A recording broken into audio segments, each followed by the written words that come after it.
Bonjour, bienvenue dans cette nouvelle vidéo. Donc dans cette vidéo on commencera par notre visite de la cascade de Atik au village de Tisint. Ensuite on est allé à Fumusguid pour aller visiter son Ksar. Donc c'est plein de petites ruelles étroites, des rues couvertes. Vous allez voir, c'est vraiment sympa.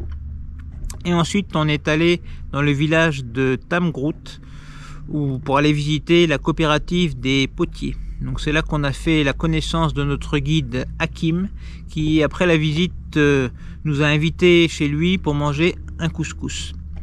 Et donc de là, je vous expliquerai un petit peu l'histoire et je vous partagerai un petit peu toutes les réflexions que j'ai suite à cette expérience et à cette proposition. Voilà. Donc aujourd'hui, sinon, nous sommes dans un camping. Voilà, on va tourner la caméra. Un camping dans une palmeraie qui est vraiment sympa. Il y a un calme absolu. Voilà, le camping-car est là. Et si je tourne, il n'y a que des palmiers, des montagnes et du ciel bleu. Voilà. Allez, je vous laisse avec les images. Bonjour, moi c'est Amaury. Et moi c'est Bernadine, alias Didine. On est une famille qui voyage en camping-car à travers le monde depuis 2016. Nous sommes tous les deux atteints d'une maladie génétique, Didine est en fauteuil roulant, mais cela ne nous empêche pas de réaliser nos rêves d'évasion. Notre voyage a débuté le 15 septembre 2022, où nous avons quitté notre maison en France pour parcourir les routes du Maroc avec notre camping-car. Avec un retour prévu courant février 2023, il nous reste encore beaucoup de temps pour vous partager au jour le jour nos difficultés au quotidien, nos galères, mais aussi nos joies, nos rencontres. Vous permettre à travers nos yeux de découvrir de nouvelles cultures pour essayer de vous donner l'envie de voyager et de vous décider à sauter le pas. Pensez à vous abonner pour ne rien manquer de nos aventures.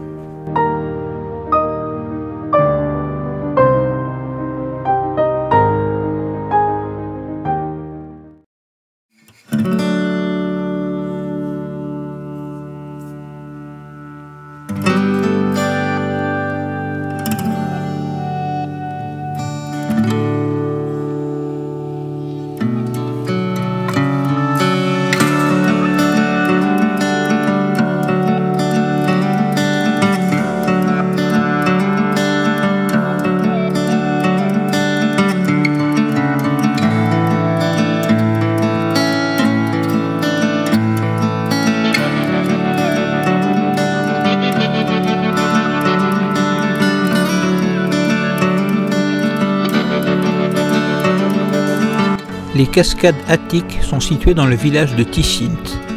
Elles se distinguent par leurs eaux salées. Ces eaux ont d'ailleurs donné le nom à Tisint qui signifie sel dans la langue amazigh.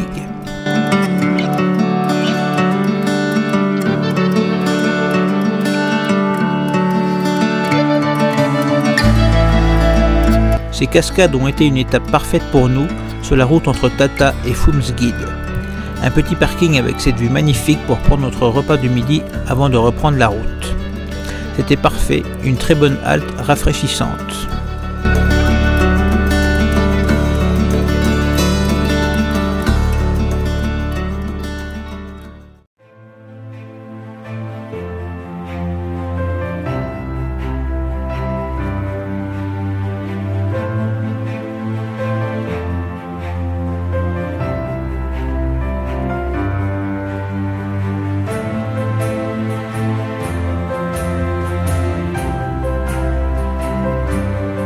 Le Ksar de Fumusguid est une très bonne découverte pour nous. Loin des lieux touristiques basiques, je l'ai trouvé par hasard en fouillant sur différentes cartes du Maroc.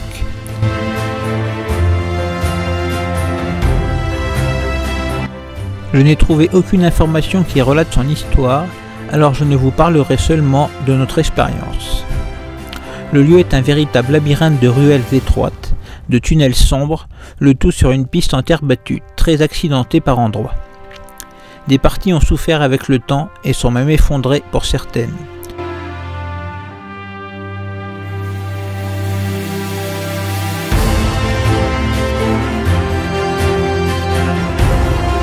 Je pense qu'on peut réellement s'y perdre vu le nombre de carrefours et des innombrables rues. Le lieu peut paraître complètement abandonné, mais il est encore habité à quelques endroits.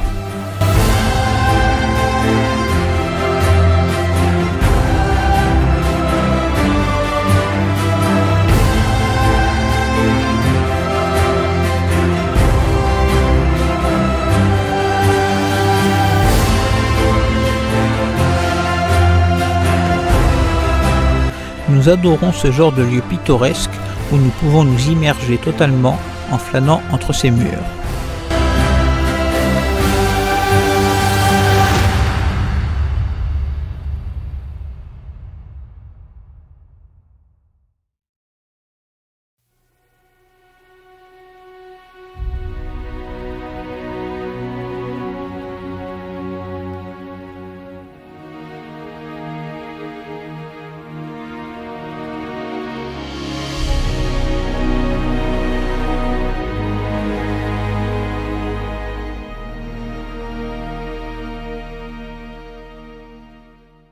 Regardez la maison aussi.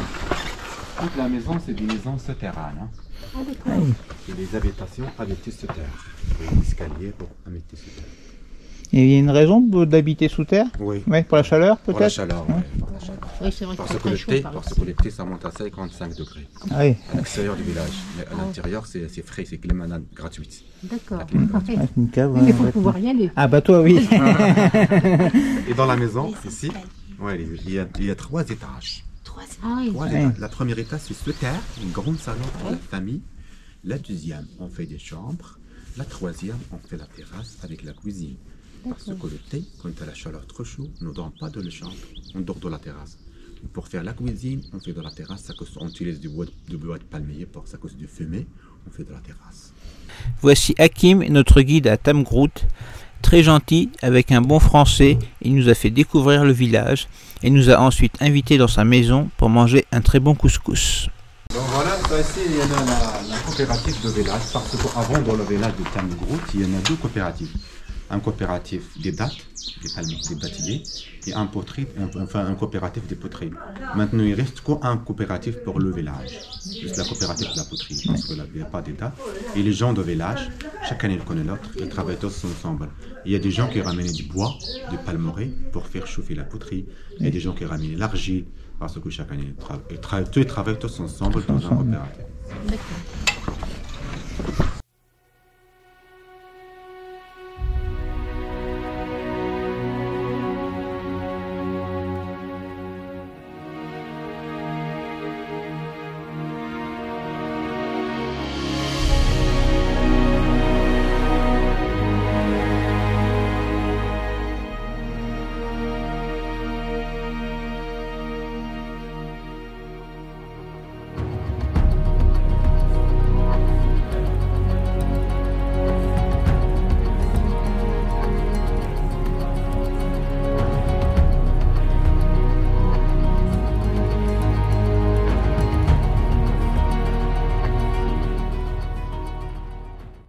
Chercher la spécialité avec la poterie. Ah d'accord. Et après, là, on ramène ici avec des ânes, on met là, et après, ça reste un jour dans le soleil pour sécher bien, pour que ça vienne bien sécher bien. Et après, on casse la terre avec un bois. Quand il casse, on mélange ici avec de l'eau. Ça reste 24 heures de l'eau. Et après, on sort la terre, on fait comme un grand tapis, comme celui-là. Comme celui-là, un grand tapis. Pour la terre, ça boit de l'eau. Quand la terre, ça boit de l'eau, on prend 2 morceaux qu'on veut, on travaille bien avec les mains et les pieds. Moi, je suis le monsieur, je travaille bien, je frappe la terre bien, ça vient comme mastic, la première fois. Quand ça vient comme mastic, on prend 2 morceaux qu'on veut, on rentre dans la chambre, et dans la chambre, à l'intérieur, il y a des tours traditionnels, et dans le tour traditionnel, on fait des formes qu'on veut. On travaille des bols, il y a des plats, ou bien des tuiles. Du coup, il y a des tuiles vertes qui sont sur les toits, sur les mosquées, c'est le premier travail du village. Les pièces qu'on travaille, ça reste à l'ombre, un jour à l'ombre, et après on fait des finitions, et après dans le four. Hein. dans le soleil. Là, le soleil. Le soleil pour sécher bien dans le soleil, et après dans le four on maillit avec du colorant, et après dans le four. D'accord. Ben voilà, dans ce terre il y en a un grand disque de bois, ça tourne avec un seul pied. Un seul pied. Un seul pied, et pour les mains on a fait des formes que veut.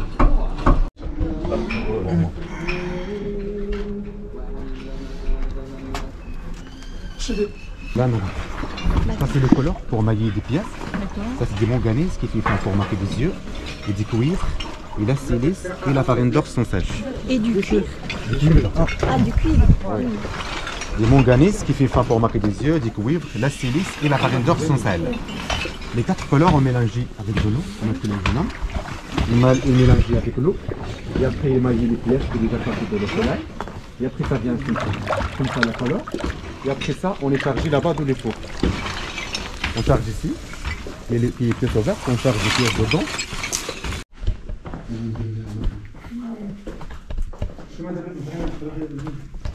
Bonjour.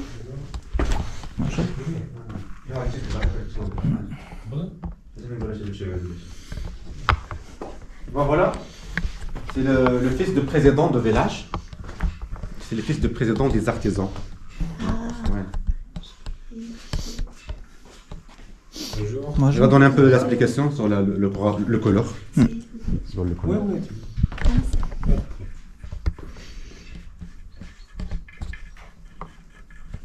Je suis en train de rajouter les mailles. Hein.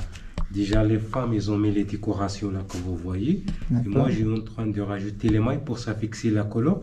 Et quand on met dans les fours, ça devient les couleurs que vous voyez. Là. Tous les couleurs là. C'est très joli. Ouais.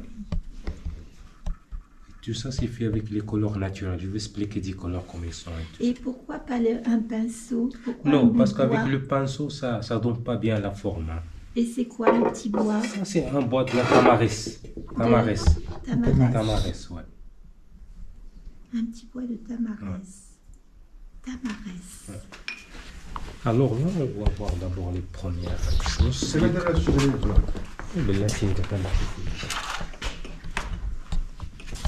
Alors là, que vous voyez déjà les femmes, ils ont mis déjà la première dans la fabrique, on travaille la terre cuite comme ça, 1000 degrés, ça devient un biscuit comme ça.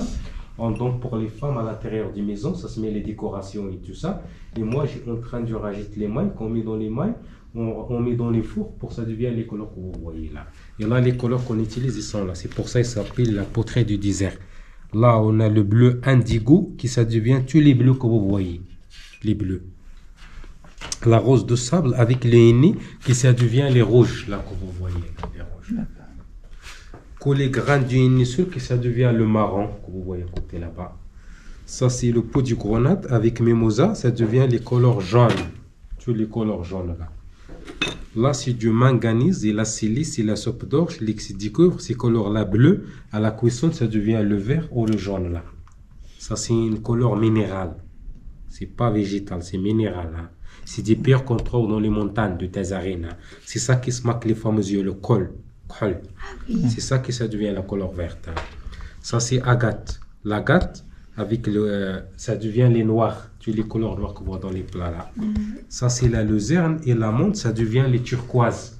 Les couleurs turquoises. C'est mélangé à quoi l'herbe? L'herbe avec l'eau. Seulement? Avec l'eau. Et ça, à la cuisson, ça devient les couleurs que vous Et voyez. il n'y a pas une sous-couche dessous? Non. Mais là, ça, on a déjà mélangé la silice, c'est ça la silice, la pierre morte avec la soupe d'orge. Ça fixe la couleur et ça donne les brillants. Tu les brillants. Dessus? Oui. Dessus des après. plats, oui. Des plats, Oui, ouais. mais on y appelle une couverte. Ouais. C'est du verre. Oui, non? oui. Ça, c'est Ah le, ben, là, c'est le zafran. Non, ça va. Le zafran, qui ça devient le orange que vous voyez dans le saladier là-bas. Zafran, orange. Et alors là, chaque femme, quand ça se met une décoration, ce sont des femmes qui ne savent pas écrire les livres. Ils racontent des histoires symboliques. Vous voyez, toutes les décorations là, ils ne sont pas par hasard. Chaque femme, quand ça se met, ce sont des femmes qui ne savent pas écrire les livres. Et ils racontent les histoires symboliques. Comme là, c'est les poissons. Les poissons là, dans la vallée du Dra, le symbole de la vallée du Dra. Avant, il y avait beaucoup d'eau, les gens pêchent les poissons. Maintenant, le problème, ils ont fait un barrage, ils ont fermé de l'eau pour la vallée du Dra. Il n'y a pas de poissons dans la vallée. Hein. Et la vallée, c'est sec. C'est pour ça le symbole du poisson. Hein. Et là, dans le symbole, là, dans l'assiette là, c'est le symbole de la baraka. Vous connaissez quoi la baraka? La chance, non, Non, la baraka, c'est la chance. C'est quelqu'un qui vit à l'âge de 80 années, 70 ans, sublisé des tatouages sur le dos. Là, là, ouais. Et là, ça raconte les tatouages qui met les femmes. Pour qu'une femme mariée, divorcée, tout ça, ça se met sur le visage. Mariée, ça met là. Mariée, divorcée, veuve, célibataire ici. C'est pas des tatouages fixes, parce que dans l'islam, les musulmans, c'est interdit de faire les tatouages fixes sur le peau. Mais avec le henni, ça peut rester 15 jours, 10 jours, ça part. Ouais. Et là, on va voir la poutre avec l'amande.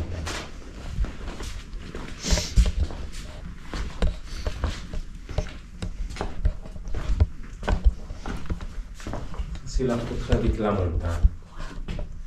Alors là, tu la poutre là que vous voyez là, c'est la poutre aussi verte, mais c'est cuit du foie dans les fours. Le verre que vous voyez à l'entrée là-bas, c'est cuit un seul cuisson. C'est gris à la cuisson, ça devient le verre directement. Mais ça, c'est cuit la première biscuit, la deuxième, les couleurs, ça devient comme ça. C'est avec la menthe. Et alors là, toute la poterie que vous voyez là, c'est une poterie alimentaire qu'on peut servir à manger, servir, cuisiner, pas de problème. Mais juste avant d'utiliser un plat, en assiette, en saladier, il faut tremper dans le 24 heures la première fois. Et après, ça passe au four à gaz, électrique, micro, pas de problème. Et la tradition chez nous ici, les plats couscous, ils sont encore là-bas. Des plats tagines, des saladiers, des assiettes, des tagines pour les épices, les cendriers, et les tagines pour les gens qui font le régime, qui ne mangent pas trop. Mini tagines. Oui. C'est pour les épices, pour les beurres, tout ça.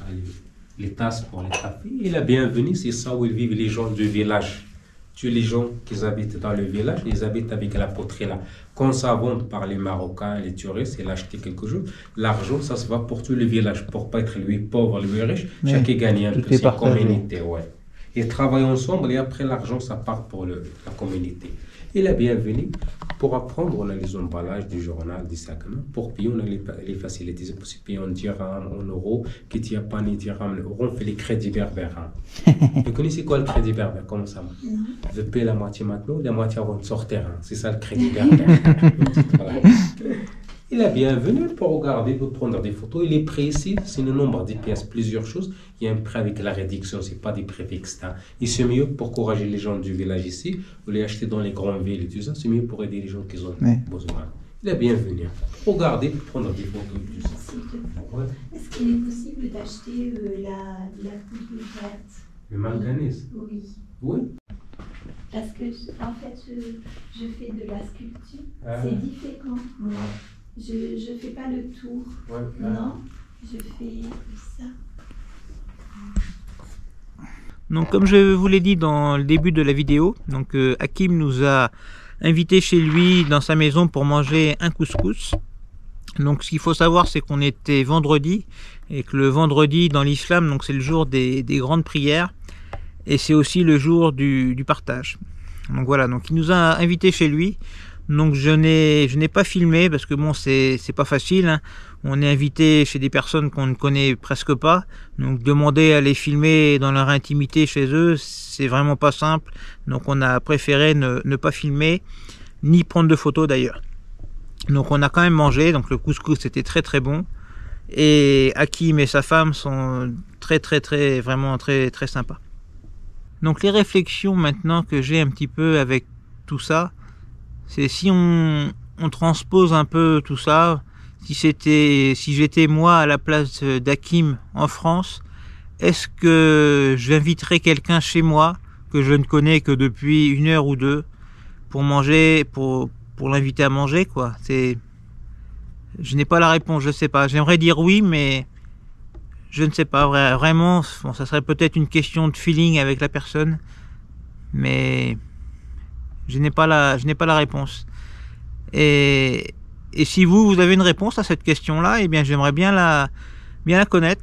Vous pouvez le dire en commentaire. C'est vrai, je pense que ce serait vraiment intéressant qu'on puisse avoir des discussions comme ça sur ce sujet. Et pareil, si en France un inconnu m'invite à manger chez lui, est-ce que j'irai comme ça sans réfléchir?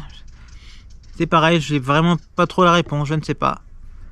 Je pense que c'est réellement, comme j'ai dit, quand je viens de le dire, une question de feeling. Et voilà, je ne sais pas, vraiment. Mais c'est pareil, si vous pouvez y répondre à cette question en commentaire, je pense que c'est vraiment un sujet intéressant. Voilà. Donc j'ai une autre réflexion qui va un petit peu avec les deux autres, c'est pourquoi au Maroc on fait autant confiance aux personnes qu'on croise. Je ne sais pas pourquoi réellement. Peut-être que c'est dans leur culture, ils ont la culture du partage, de la convivialité, de l'hospitalité. Et c'est peut-être que nous, ça nous met à l'aise et c'est peut-être pour ça qu'on fait confiance à toutes les personnes qu'on peut rencontrer. Voilà. Et bien voilà, j'en ai fini avec mes réflexions. Vous arrivez à la fin de la vidéo. Donc vraiment, n'hésitez pas à donner votre avis en commentaire. Je pense que c'est vraiment des sujets importants et c'est vraiment intéressant de savoir vous ce que vous en pensez. Alors, pour finir, comme d'habitude, n'hésitez pas à nous mettre un petit like et puis bien à vous abonner à la chaîne si ce n'est pas encore fait. Allez, je vous dis à très bientôt pour la prochaine vidéo. Salut!